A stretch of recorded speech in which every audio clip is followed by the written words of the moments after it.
Section 8.5, Example 1. We're going to start with some vocabulary. You can pause the tape while you write these down if you can. I'm just going to read through them real quick.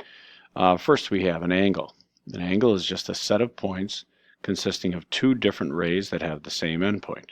Okay, so if we look to the right here, you can see that I have an angle drawn, geometric figure, and it's a set of points that consist of two different rays. So here's one ray going in this direction, another ray going in this direction, and they have the same endpoint. Okay? Now this endpoint is called the vertex.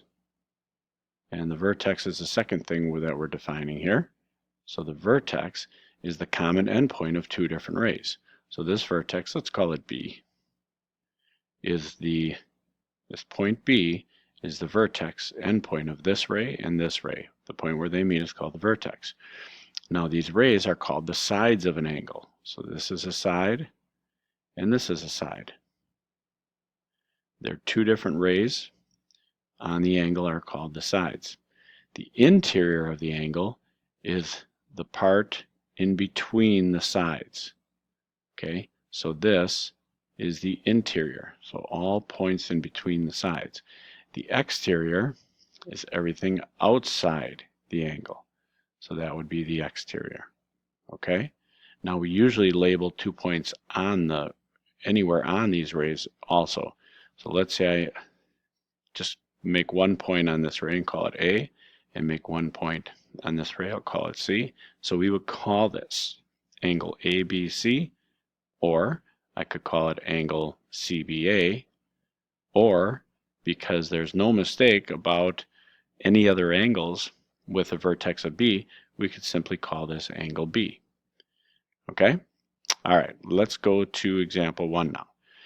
The lighthouse keeper measures the angles formed by the lighthouse at point M, so you can see the lighthouse right here at point M, and 3 boats.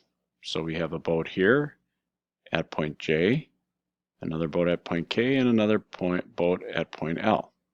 Name 3 angles shown in the diagram. Okay, so 3 angles.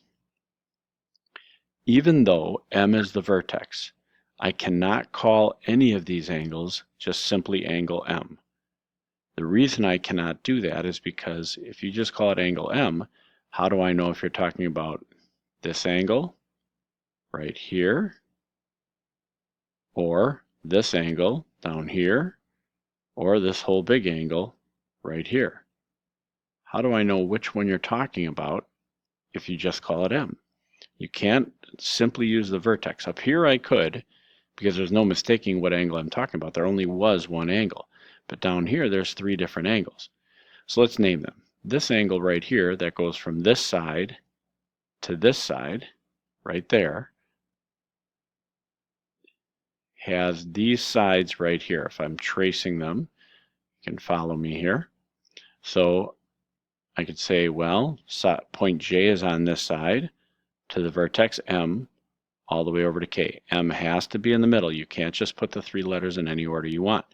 The vertex has to be in the middle. So one angle is JMK.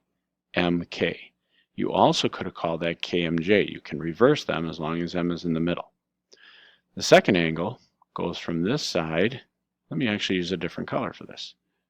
So the second angle goes from this side to this side.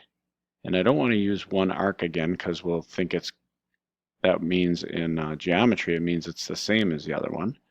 So the 2 blue arcs goes from this side, which starts with point K, to the vertex M, and then to this side, which has point L on it. So I can call this KML, or I can call it LMK, either way. So that's the second one, angle KML. And then the third one, let me grab some green here, goes all the way from this side all the way over to this side. Let me use 3 green arcs for that one. And again, 3 arcs because we don't want anybody to think that it's congruent to the other 2 angles that we have written.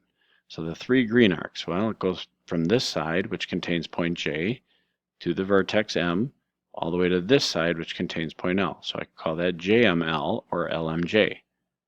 So angle JML. there are 3 angles in this diagram. So hopefully you understand how we're naming angles.